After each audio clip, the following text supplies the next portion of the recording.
Hello guys, I hope you like my videos. If you like my videos please like share and subscribe our channel. आज हम लोग class 12 chapter 8 application of integral की introduction भी आप लोगों को देंगे, साथ के साथ जो इसके एग्जांपल्स हैं, जैसे कि हम लोगों ने एग्जांपल सीरीज शुरू करी है, तो मुझे लगता है कि अगर हम इस चैप्टर के एग्जांपल्स को अच्छे तरीके से कर लें तो इसकी एक्सरसाइज बहुत आसान हो जाती है करनी।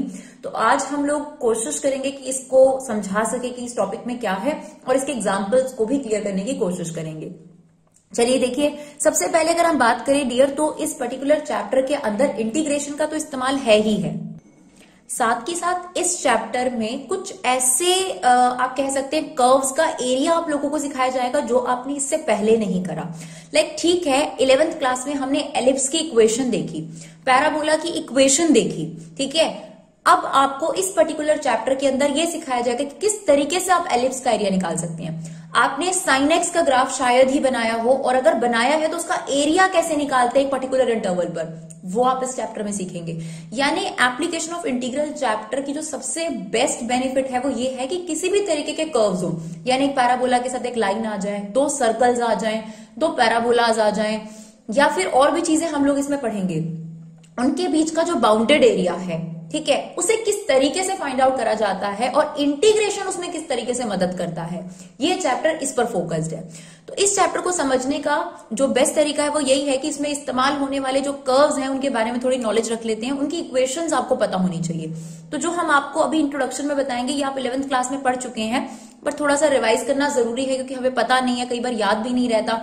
किसको याद है 11th क्लास का कोनिक सेक्शन? अब भाई पूरा जो है साल बीत चुका है, तो इसीलिए हम आपको दोबारा से बताएंगे कि सर्कल की इक्वेशन क्या है, पैराबोलास कौन से हैं, एलिप्स कौन से हैं।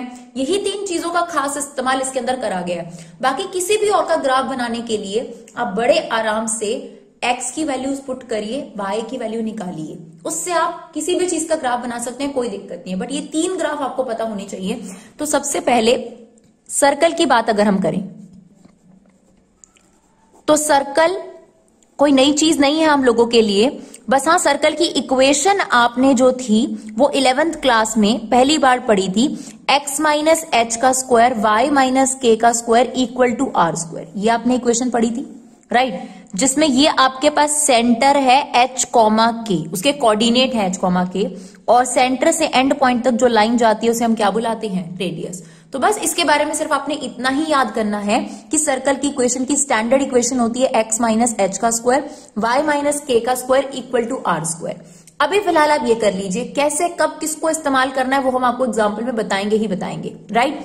तो सर्कल के बारे में सिर्फ इतनी जानकारी कि स्टैंडर्ड फॉर्म ये है equation, that is equation of circle, right. और इसमें h कॉमा के सेंटर होते हैं सर्कल के, और आपके पास आर रेडियस। किसी भी सर्कल को बनाने के लिए यही दो मेन चीजें चाहिए होती हैं, उसका सेंटर और उसकी रेडियस। सेकंड चीज है हमारे पास पैराबोला। तो चार टाइप के पैराबोलाज होते हैं, ये तो आपको याद होगा। कौन कौन से थे? नहीं याद है, कोई बात नहीं। सबसे पहले बात करते हैं राइटवर्ड पैराबोला की, इसको हम नाम देते हैं राइटवर्ड पैराबोला, और ये y को टच करता हुआ जाता है, तो मैं इसको ऐसे याद रखती हूं, y square equal to 4ax। इसकी इक्वेशन होती है y square equal to 4ax। इसी का अपोजिट यानी लेफ्टवर्ड पैराबोला, अपोजिट है, y को टच कर रहा है, बनेगी तो यही इक्वेशन, बट अपोजिट है तो अपोजिट में नेगेटिव साइन लग गया आपके पास। अपोजिट शो करने का यही तरीका होता है। तो ये है आपके पास विच वन? Rightward parabola. इसको हम नेम देते हैं rightward parabola, and this is leftward parabola. बहुत सारी चीजें इनके बारे में होती है, उसमें ज्यादा डीप में जाने की जरूरत नहीं है। मेन चीज आपको इक्वेशन देखकर ये आइडेंटिफाई करना आना होता है, जो कि इस एक्सरसाइज में चाहिए, कौन सा पैराबोला है, दैट्स इट, ठीक है। ज्यादा से ज्यादा एक चीज और याद रखिएगा, पैराबोला का फोकस। फोकस एक फिक्स पॉइंट होता है उसकी एक्सिस पर a,0, और उससे जाती हुई जो लाइन होती है उसको बोला जाता है लेटस रेक्टम, और इसकी लंबाई जो होती है, इसकी जो लेंथ होती है वो होती है 4a। तो y को टच करता हुआ rightward parabola, y square equal to 4x। Fix point है फोकस, दैट इज a,0, यहां से वो a निकाला जाता है। इसकी जरूरत शायद पड़ेगी नहीं, बट आपको आना चाहिए अगर आपको नहीं आता तो मेन चीज आपको क्या करनी होगी, इक्वेशन आपके सामने गिवन होगी, आइडेंटिफाई करना होता है कि पैराबोला कौन सा है। अच्छा, क्या पूरा पैराबोला हमेशा यहीं से स्टार्ट होता है 0,0 से? तो ऐसा नहीं है, वो कहीं और से भी स्टार्ट हो सकता है, बट इतना कंफर्म है कि राइटवर्ड पैराबोला के बारे में आपको पता चल जाता है। इसीलिए मैं इस इक्वेशन को थोड़ा सा इंप्रूव करके आपको बताऊंगी, जो कि 12th क्लास में बच्चे को पता होना चाहिए। इसका भी वर्टिसेस होता है जिसको आप सेंटर की तरह ट्रीट कर सकते हैं। तो जो पैराबोला है, राइटवर्ड पैराबोला फॉर एग्जांपल यहां से स्टार्ट हो रहा है, तो ये जो पॉइंट है जहां से ये स्टार्ट होता है इसको वर्टिसेस बोलते हैं, that is also h, k। तो जो ये पैराबोला है इसको आप लिख सकते हैं y माइनस के का whole square equal to 4ax minus h। इसमें h जो होती है वो x की वैल्यू, अब जैसे मान लीजिए यहां से स्टार्ट हो रहा है, दैट इज 2,0, तो h की वैल्यू 2 हो गई और y की वैल्यू 0 हो गई। क्वेश्चंस आएंगे, हम आपको डेफिनेटली इस बारे में बताएंगे, पर फिलहाल y square equal to 4ax rightward parabola, और अगर नेगेटिव में आ जाए तो y square equal to minus 4ax। लेकिन इसकी जो प्रॉपर स्टैंडर्ड फॉर्म है वो क्या होगी? y माइनस के का square 4ax minus h, right. चलिए, इसके अलावा कौन से पैराबोलाज हैं हमारे पास? अच्छा, इसका फोकस भी देख लेते हैं। इसका फोकस क्या होगा डियर? -a,0 है ना, नेगेटिव एक्सिस पर है, और फोकस से जाती हुई जो लाइन होती है that is known as latus rectum. चलिए, बाकी के दो पैराबोलाज भी देख लेते हैं।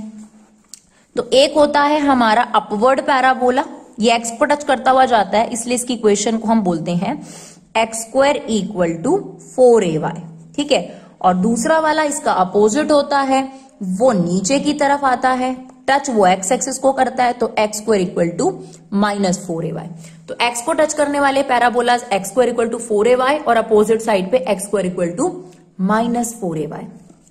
सेम वही बात, क्या पैराबोला हमेशा यहां से स्टार्ट होगा? नहीं, पैराबोला अगर अपवर्ड है तो वो यहां से भी स्टार्ट हो सकता है, ठीक है। जहां से भी वो स्टार्ट होता है उसका पॉइंट वर्टिसेस कहलाता है, और ये जो पॉइंट होता है, जो हमारे पास अभी वर्टिसेस हैं वो 0,0 है।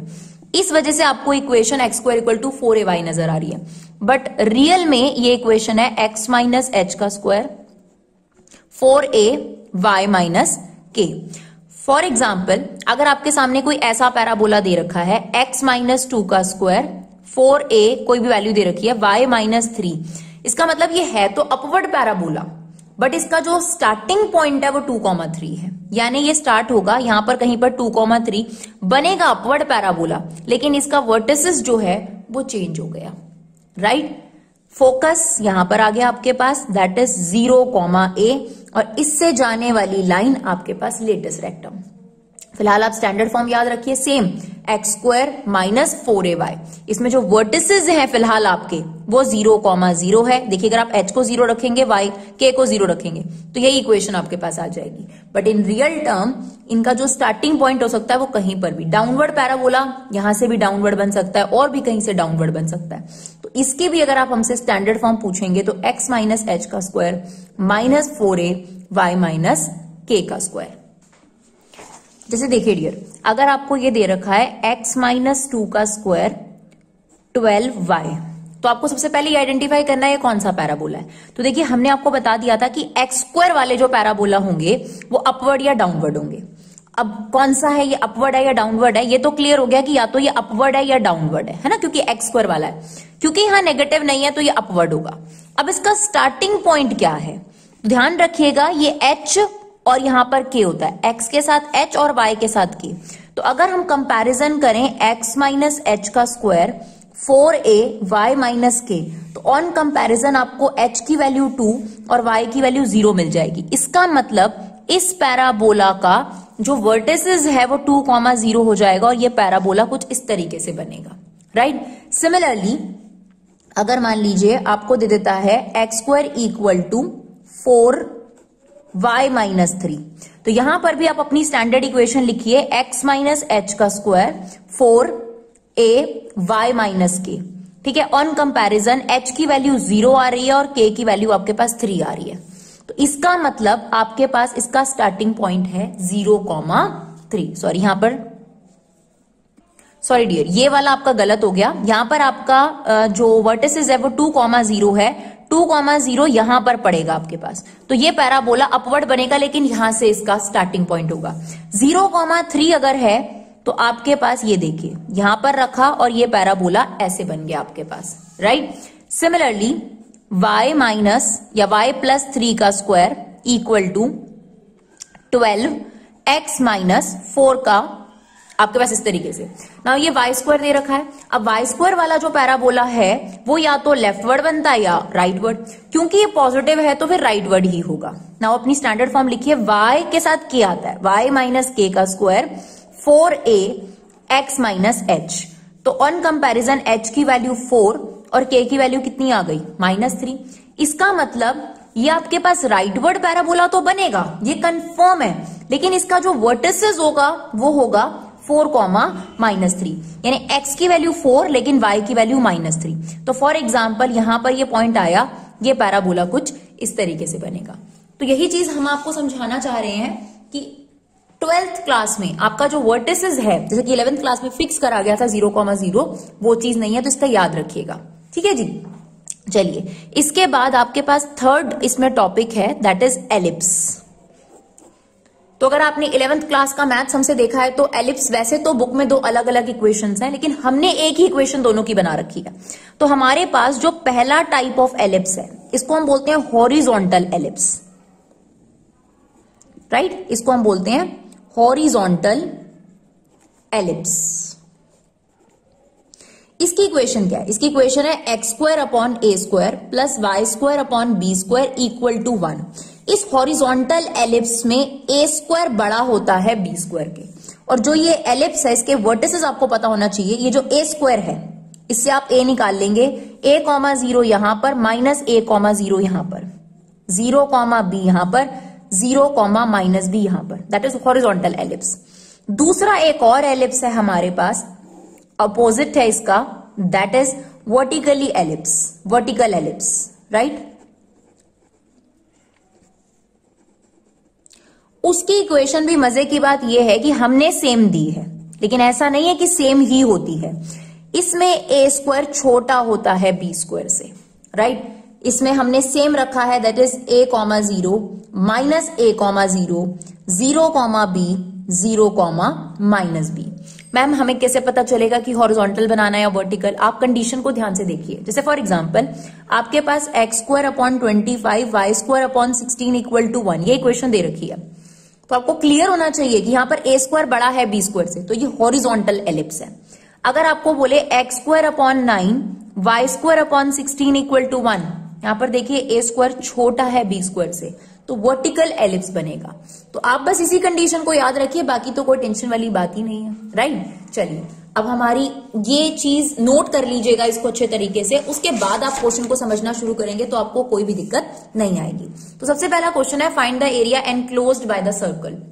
ठीक है, पहली एक्सरसाइज में कोशिश यही करेगी कि सिंगल फिगर्स दी जाएं। सेकंड एक्सरसाइज में आपके पास डबल फिगर्स हैं। Now x² plus y² equal to a²। क्योंकि ये सर्कल है तो मैं सर्कल की स्टैंडर्ड इक्वेशन जरूर लिखूंगी, ये चेक करने के लिए कि अपनी स्टैंडर्ड फॉर्म में है या नहीं। अब अगर मैं कंपेयर करूं तो ये मुझे कुछ ऐसे लग रहा है, x माइनस 0 का स्क्वायर, y माइनस 0 का स्क्वायर इक्वल टू a²।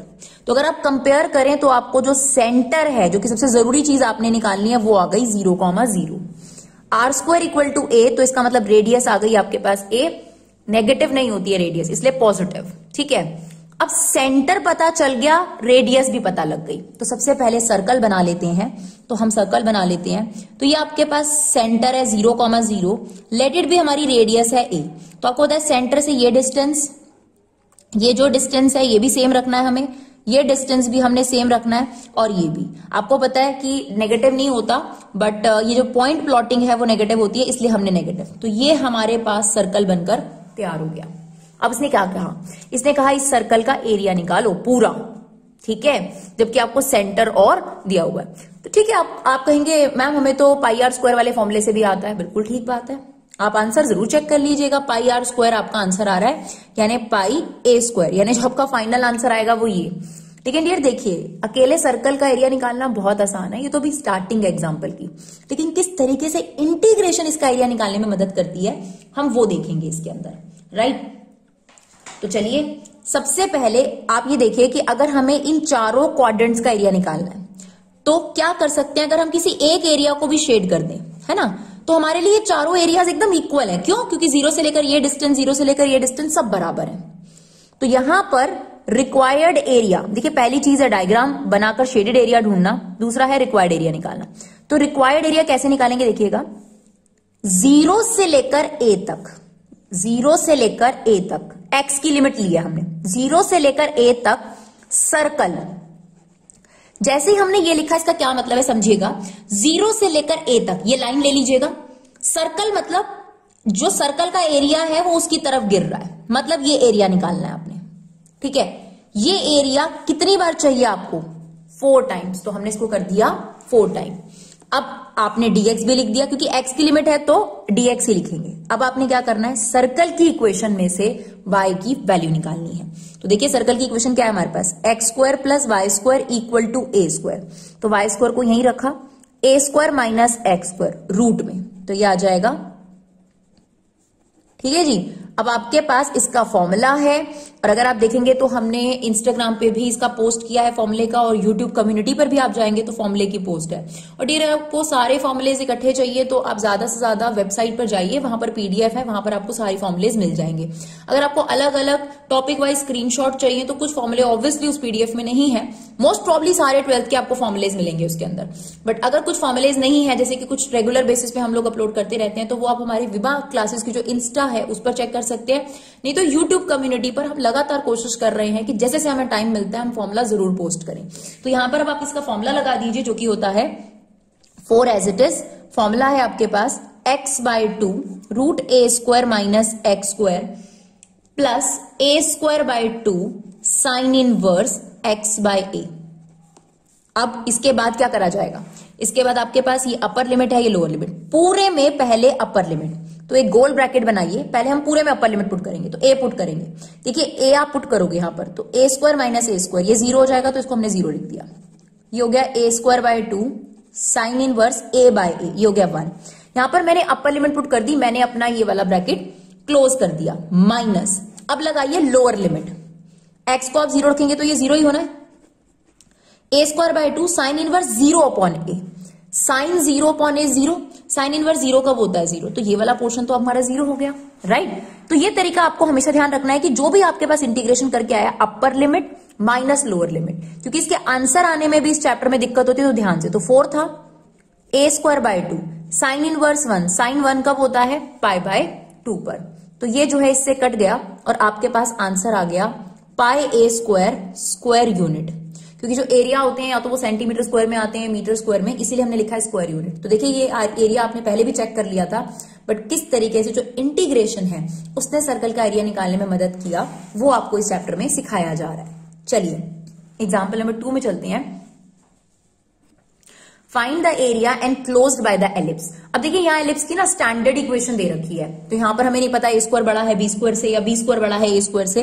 तो जनरली क्या होता है, जब आपको एलिप्स के बारे में नॉलेज नहीं है कि कौन सा वाला है, जैसे कि इस पर्टिकुलर क्वेश्चन में, तो हम हॉरिजॉन्टल वाला ही लेते हैं। तो सबसे पहले अपना हॉरिजॉन्टल एलिप्स बना देते हैं और हमें पूरे एलिप्स का एरिया निकालना है।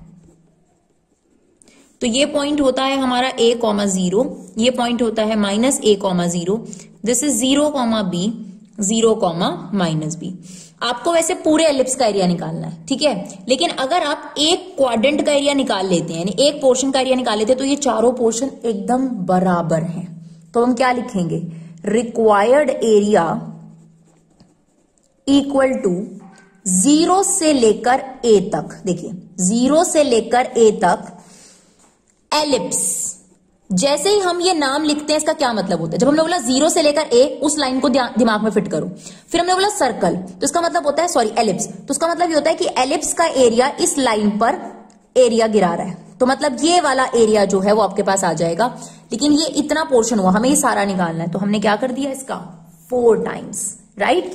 चलिए अब आपके पास एलिप्स की इक्वेशन में से y की वैल्यू निकालनी है, तो Y square upon B square को यहीं रखा, 1 minus x square upon A square, LCM ले लीजिए, ये हो गया A square minus x square upon A square. ना वाई स्क्वायर को यहीं रखा, ये बी स्क्वायर उधर ले गए, B square upon A square को साथ कर लिया और इसको अलग।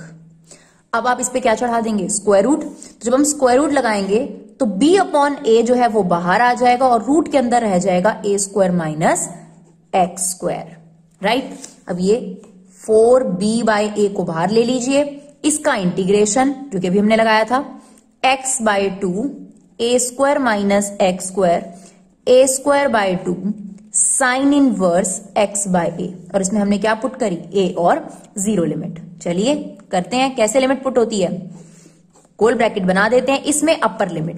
तो अगर आप a रखेंगे तो a square minus A square, तो ये 0 हो जाएगा, a square by 2 a by A क्या हो गया, साइन इनवर्स 1। तो चलिए अपर लिमिट हो गई, माइनस लोअर लिमिट, जब हम x की वैल्यू 0 रखेंगे तो ये 0 हो जाएगा, बिल्कुल। Sine 0 upon a, sine 0, sine inverse 0 क्या होता है, साइन थीटा 0 कब होता है, तो इसका आंसर भी 0 डिग्री आ जाएगा। तो चलिए आपके पास क्या आ गया, 4b by a that is a square by 2, sine inverse 1 कब होता है, पाई बाय 2 पर। तो ये 2 और ये 2, ये इस 4 को कैंसिल कर देगा, ये a इसको कैंसिल कर देगा, तो आपके पास आंसर आ गया a b pi square unit, right. चलिए एग्जाम्पल नंबर 3 की तरफ बढ़ते हैं।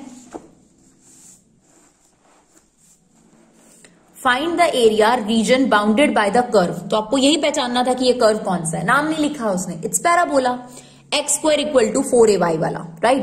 एंड द लाइन, तो कह रहा है पैराबोला और इस लाइन के बीच का एरिया, बाउंडेड एरिया आपने निकालना है। तो सबसे पहले तो पैराबोला को आइडेंटिफाई करना था, तो x square equal to y, ये आपके पास कौन सा होता है, एक्स को टच करता हुआ, और क्योंकि पॉजिटिव है तो अपवर्ड पैराबोला आपके पास बना देंगे हम लोग सबसे पहले। चलिए तो हमने ये बना दिया जी upward parabola, that is X square equal to Y. अब जो y इक्वल टू 4 वाली लाइन है वो कैसे बनती है डियर, वो आपके पास x एक्सिस के पैरेलल बनती है। बट हमेशा याद रखिएगा जब आपके पास दो चीजें हो तो आपको ये चेक करना जरूरी है क्या वो दोनों एक दूसरे को इंटरसेक्ट कर रहे हैं। तो यस, आप एक काम करिए, इंटरसेक्शन पॉइंट, ऊपर हेडिंग डालिए इंटरसेक्शन पॉइंट, और लाइन और पैराबोला कहां एक दूसरे को काट रहे हैं ये देखना है हमें। तो सब्स्टिट्यूशन मेथड का इस्तेमाल करो, y की वैल्यू 4 इसमें पुट कर दो, तो x की वैल्यू आ गई +-2। इसका मतलब लाइन और इसका इंटरसेक्शन पॉइंट 2,4 और -2,4। तो देखिए इंटरसेक्शन पॉइंट का क्या मतलब होता है कि ये जो पॉइंट मैंने निकाले हैं ये पैराबोला पर भी है और लाइन पर भी, और लाइन बनाने के लिए कितने पॉइंट चाहिए होते हैं, 2। तो बस पैराबोला पर फॉर एग्जाम्पल रफली आपने 2,4 ये ले लिया और -2,4 हमारे पास ये हो गया, क्योंकि इंटरसेक्शन पॉइंट था तो दोनों पर था। अब लाइन बनानी है तो इसी से पास करती हुई अपनी लाइन बना दीजिए, that is y equal to 4।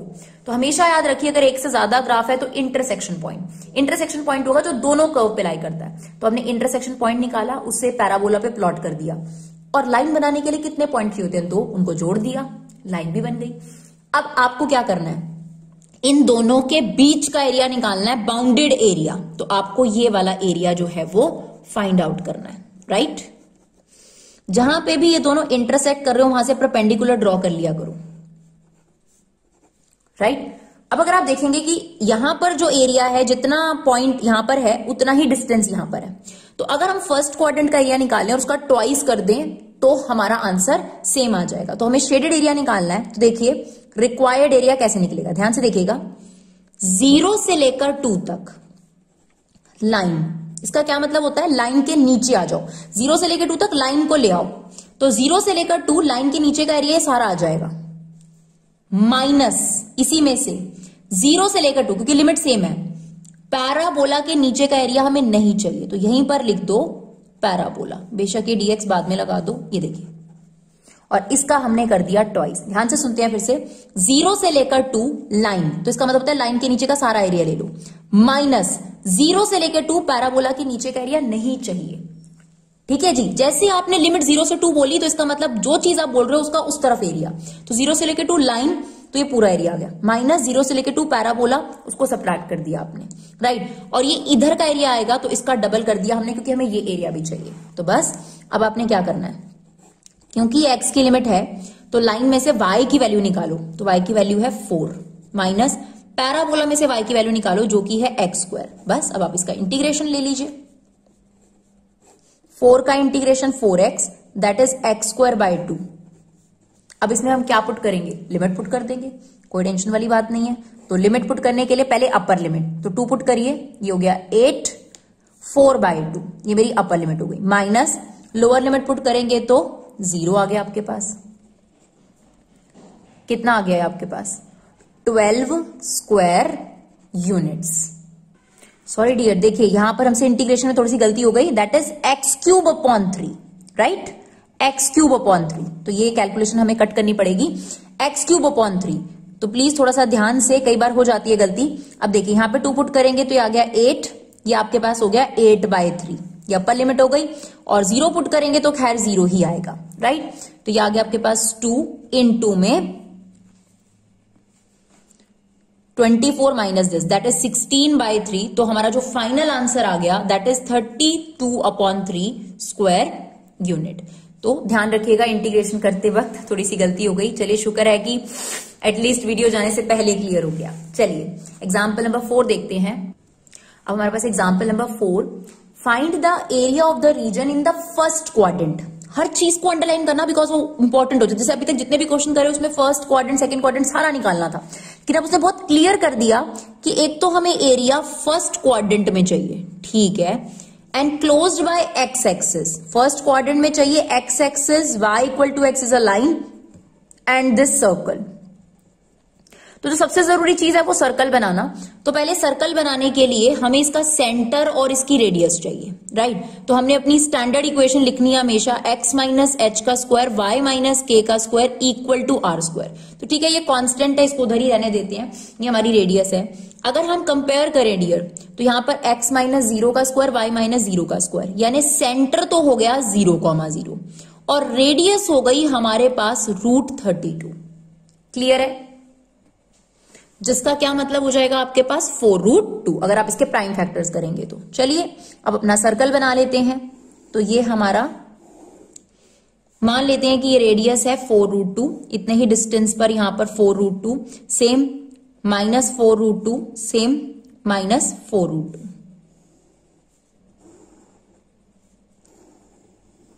क्योंकि रफ डायग्राम है, थोड़ा सा टेढ़ा मेढ़ा बन जाता है, चला लीजिएगा, ठीक है जी।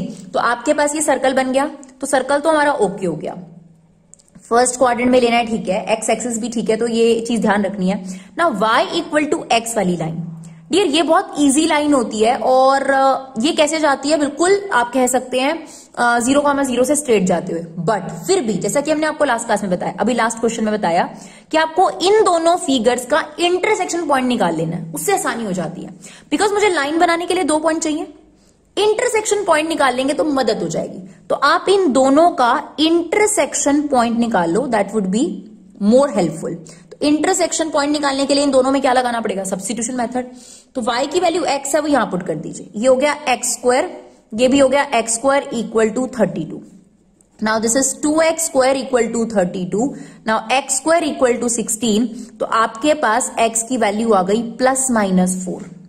इसका मतलब अब देखिए, अगर आप x की वैल्यू 4 डाल रहे हैं तो y की वैल्यू 4 और x की वैल्यू -4 डाल रहे हैं तो -4, यानी आपका इंटरसेक्शन पॉइंट आ गया ये। अब इंटरसेक्शन पॉइंट का क्या मतलब है, ये पॉइंट सर्कल पर भी है और लाइन पर भी है। तो पहले सर्कल पर ले लेते हैं, तो 4√2 से पहले कहीं पर 4 ले लेते हैं, यहां पर एज्यूम कर लेते हैं ये पॉइंट है आपका 4,4। और ये जरूर चेक करा करो कि क्या वो लाइन 0,0 से जा रही है, बिल्कुल जा रही है, बिकॉज अगर आप x की वैल्यू 0 रखेंगे तो y की वैल्यू 0।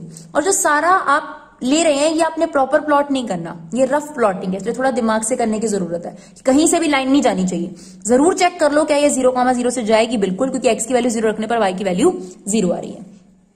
तो आपके पास जो ये लाइन थी ये 0,0 से भी जा रही थी, एक पॉइंट ये हो गया, एक 4,4 हो गया, और ये पॉइंट कौन सा है, -4,-4।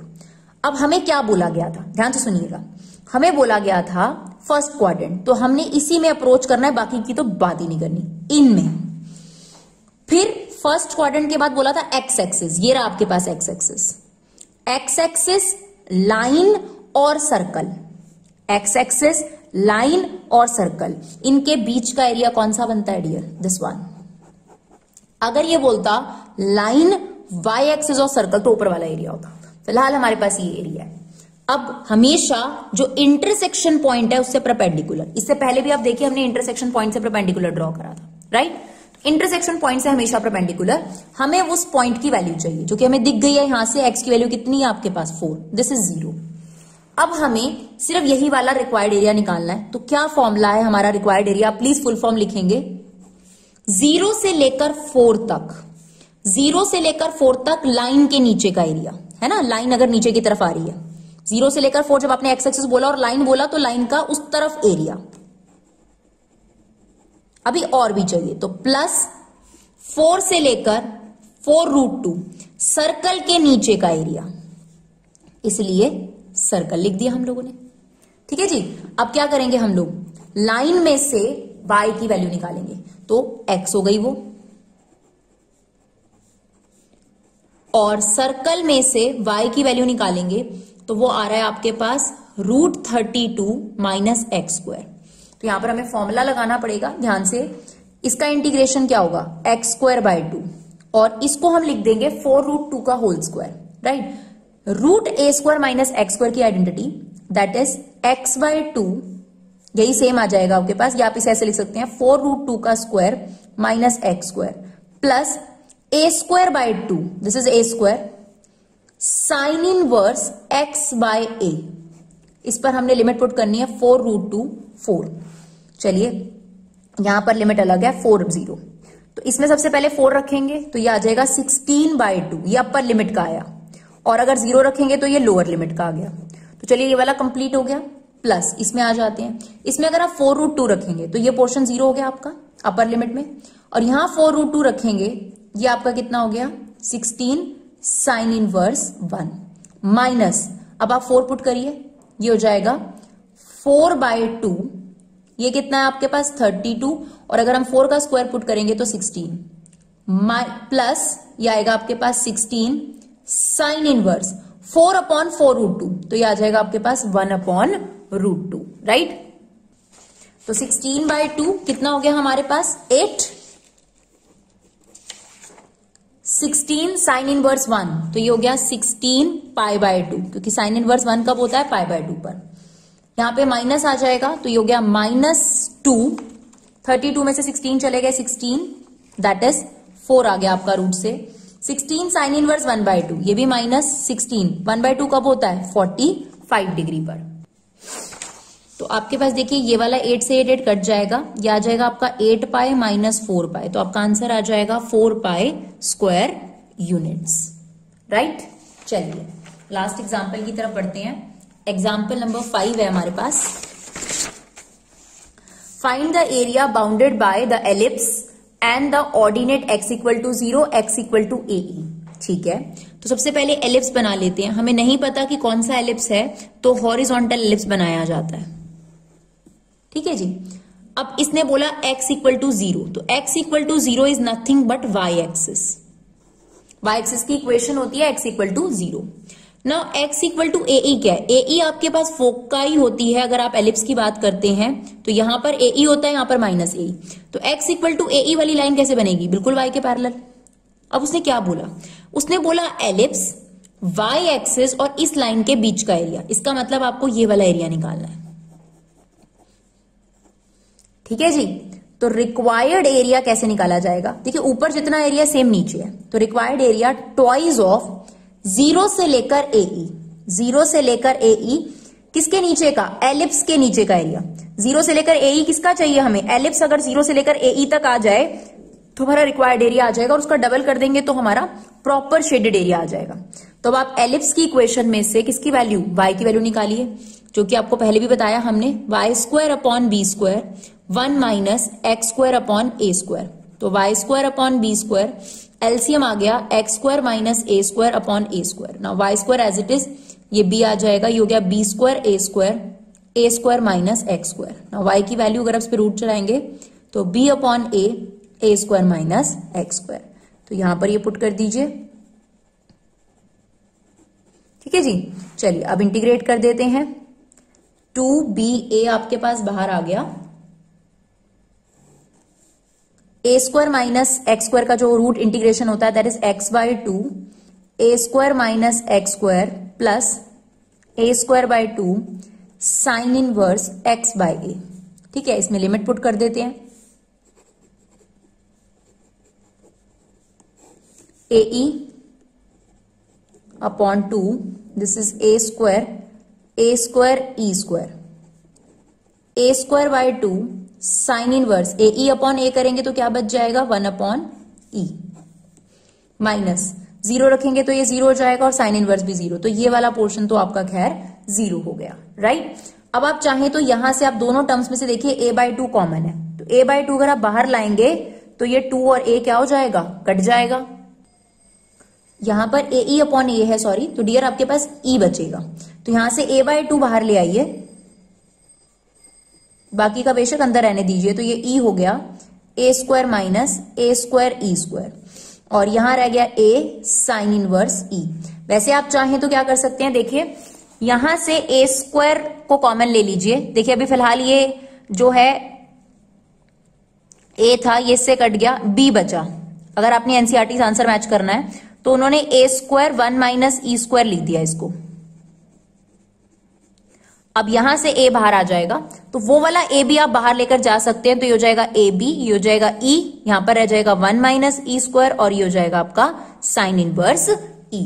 इसमें आप कोई सॉल्यूशन नहीं कर सकते, इसलिए आपको यहीं पर छोड़ना पड़ेगा।